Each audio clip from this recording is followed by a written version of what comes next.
જોઈએ વિગતવાર સમાચાર વાત કરીએ સુરતના ડિંડોલીમાં આત્મીય સંસ્કારધામમાંથી મળેલા મૃતદેહ કેસમાં ખુલાસો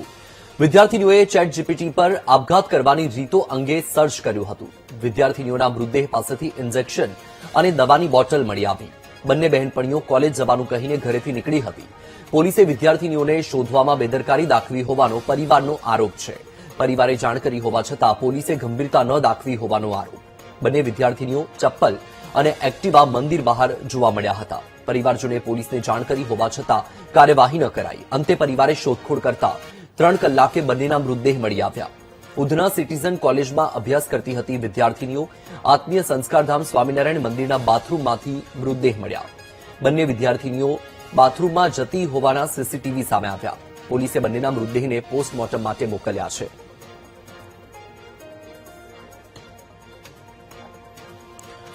તો આપણે જણાવી દઈએ કે સુરતથી આ ચકચારી કિસ્સો સામે આવ્યો કે જ્યાં વિદ્યાર્થીનીઓએ આત્મહત્યા કરી લીધી સુરતના ડિંડોલીના આત્મીય સંસ્કારધામમાંથી મૃતદેહ મળ્યા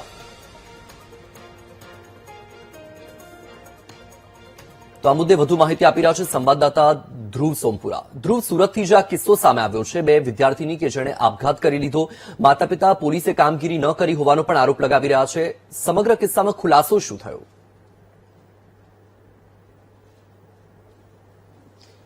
બિલકુલ ખૂબ જ ચોંકાવનારી ઘટના જે છે તે સુરતના ડિંડોલી વિસ્તારમાંથી સામે આવી છે પરિવાર પોતાની બે દીકરીઓને સવારથી સાંજ સુધી શોધતો રહ્યો અને આખરે તેના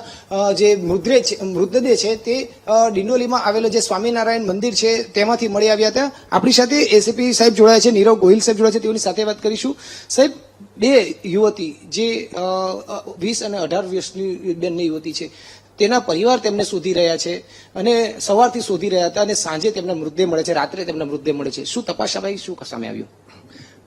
આ બંને દીકરીઓના જે અવસાન થયેલા છે એમાંથી એક 18 વર્ષની દીકરી છે અને એક 20 વર્ષની દીકરી છે એમાંથી એક દીકરી જે છે એ બીકોમ ફર્સ્ટ યરમાં અભ્યાસ કરે છે અને બીજી દીકરી જે છે બીકોમ સેકન્ડ યરમાં અભ્યાસ કરે છે બંને દીકરીઓ એમની રીતે કોલેજમાં અભ્યાસ કરવા ગઈ હશે એટલે બીજી કોઈ પરિવારને ચિંતા હતી નહીં પણ બપોર પછી એ દીકરીઓ પાછી આવી નહીં એટલે એમને થોડું એમની રીતે પરિવારના સભ્યો જે છે એમને વેરીફાઈ કર્યું પરિવારના સભ્યોએ વેરીફાઈ કરી અને સાંજ સુધી મળી આવી નહીં મોબાઈલ ફોન ચાલુ હતા એટલે પછી એમણે મોબાઈલ ફોન પણ રિસીવ નતા કરતા એટલે પછી સાંજે પોલીસ સ્ટેશન આવીને જાણ કરી બંને દીકરીઓ મેજર હતી એટલે એક 18 વર્ષ અને એક 20 વર્ષની હતી ડિંડોલી પોલીસે તાત્કાલિક એની ગંભીરતા સમજી અને લોકેશન લીધા લોકેશન સણિયા ગામના મળ્યા એટલે ત્યાં ડિંડોલી પોલીસ સ્ટેશનની ટીમ પણ ત્યાં પહોંચી અને એની સાથે સાથે એમના રિલેટિવ એના જે સગા સંબંધી પણ ત્યાં પહોંચ્યા એના પછી બંને બધા પોતપોતાની રીતે તપાસ કરતા હતા મીનવાઇલ સ્વામિનારાયણ મંદિરની બહાર એક દીકરીનું સ્કૂટી ત્યાં બહારની સાઈડ મળ્યું એટલે એવું લાગ્યું કે બંને દીકરીઓ મંદિરમાં હશે એટલે અંદર ગયા તો મંદિરમાં જોયું તો દીકરીઓ દેખાય નહીં પછી સીસીટીવી ફૂટેજ ચેક કરવામાં આવ્યા સીસીટીવી ફૂટેજ ચેક કરવામાં આવ્યા તો એમાં મંદિરમાં મહિલા ટોયલેટ છે મહિલા ટોયલેટ તરફ બંને એની રીતે જતી દેખાઈ તો ત્યાં મહિલા ટોયલેટ જઈ અને ત્યાં વેરીફાઈ કર્યું તો એના અંદર જે દરવાજો છે એ લોક જણાઈ આવેલો તો દરવાજો તોડી અને અંદર ચેક કર્યું તો બંને દીકરીઓ જે છે એ બેભાન અવસ્થામાં મળી આવેલી હતી તાત્કાલિક બંને દીકરીઓને સારવાર અર્થે મોકલવામાં આવે એકને સ્વિમેર હોસ્પિટલમાં એક સિવિલ હોસ્પિટલમાં બંનેના ત્યાં મેડિકલ ઓફિસરે ડેથ જાહેર કરી એ અનુસંધાને એડી દાખલ થઈ બંને દીકરીઓના મોબાઈલ ફોન પોલીસે કબજે કરેલા છે મોબાઈલ ફોનની history internet history chat GPT history અને ફોટો ગેલેરીમાંથી જે કંઈ વિગત મળી આવી એ આધારે એવું કહી શકાય કે બંને જે દીકરીઓ હતી એમણે સુસાઇડ કઈ રીતના કરી શકાય કયા ડ્રગ્સથી કરી શકાય અને કઈ રીતે ડ્રગ્સ લઈ શકાય એ બાબતની જાણકારી મેળવેલી હતી તદુપરાંત બંને દીકરીઓ જે છે એના ડેડ બોડી જ્યાં મળેલી હતી ત્યાં ઇન્જેક્શન મળી આવ્યા અને એનેસ્થેશિયાની ખાલી અને ભરેલી બોટલ પણ ત્યાં મળી આવેલી છે સર પરિવારે એક એવો આજે સવારે એવો આક્ષેપ કર્યો છે કે બપોરે 2:30 થી 3 વાગે દીકરી નથી મળી રહી તેની જાણ પોલીસને કરી મોબાઈલ ચાલુ હતા જો એ લોકેશનના આધારે તાત્કાલિક જો કદાચ ત્યાં પહોંચી શક્યા હોત તો આજે અમારી દીકરી જીવતી હોત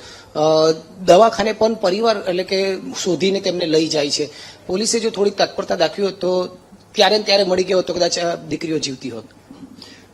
મેં જેમ આપને જણાવ્યું એમ કે બંને દીકરીઓ કોલેજમાં અભ્યાસ કરે છે બંને દીકરીઓ બાબતે ઇન્ફોર્મ કરવામાં આવેલું હતું, બપોરે ઇન્ફોર્મ કરવામાં આવેલું હતું અને સીસીટીવી ફૂટેજ ચેક કરવામાં આવે તો એ સવારના સમયમાં જ સ્વામિનારાયણ મંદિર ત્યાં જતા રહેલા હતા અને મોબાઈલ ફોન ચાલુ હતા, બંને મેજર હતા, બરાબર. અને ઓલરેડી બપોર પછી જાણ કરવામાં આવેલી, એટલે ત્યારથી તપાસ પોલીસ કરી જ રહેલી હતી અને બંને મેજર હતી એટલે બીજો કોઈ ઇસ્યુ હતો નહીં અને ઓલરેડી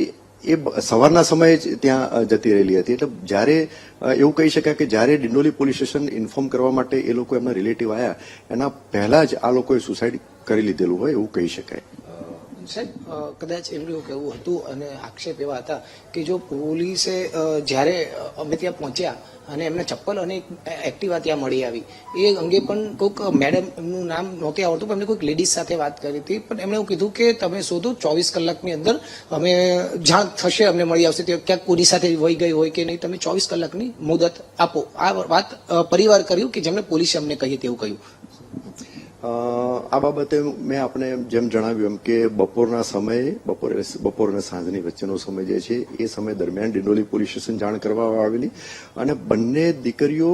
મેજર હતી. મેં આપને વાત કરી અને બંને દીકરીઓ સાથે હતી, બંને દીકરીઓ એકબીજા સાથે પરિચિત હતી. તેમ છતાં એમના પરિવારજનો ચિંતિત હતા એટલે તાત્કાલિક લોકેશન મેળવવામાં આવ્યું અને લોકેશન પણ પિન પોઈન્ટ લોકેશન મળતું નહોતું એટલે ખૂબ જ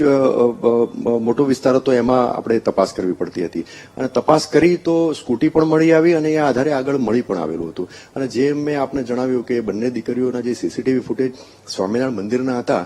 એ તો સવારના હતા ટૂંકમાં, એટલે એવું બની શકે કે આ લોકો કોલેજ બંને દીકરીઓ ગઈ જ નહીં હોય અને સવારે જ આ એમને અંદર જઈ અને સુસાઇડ એટેમ્પ કરેલું હશે એવું જણાઈ આવ્યું. બિલકુલ, આ હતા એસીપી નીરવ ગોહિલ સાહેબ. જે રીતે બંને દીકરી જે રીતે એના મૃતદેહ મળી આવ્યા છે અને એ ઘણું રહસ્ય આ બંને દીકરીના મોતને લઈને થઈ રહ્યું હતું. આત્મહત્યા તો કરી છે પણ કયા કારણોસર આત્મહત્યા કરી છે જે ચોક્કસ રીતે જાણી નથી શકાયું. બંને દીકરીઓ સાથે જ ગઈ હતી, બંને ખૂબ જ અંગત મિત્ર હતી, તે સાથે ગઈ હતી. જે મંદિર છે તેના વોશરૂમ બાથરૂમમાં જઈને તેઓ જાતે જ દવા પીએ છે અને દવાની બોટલ પણ એટલે કે ઝેરની બોટલ પણ ત્યાં મળી આવી છે અને આખરે પોલીસ અત્યારે એ દિશામાં પણ તપાસ કરી રહી છે. જી બિલકુલ. ધ્રુવ, આપ માહિતી સાથે જોડાયા, આપનો આભાર.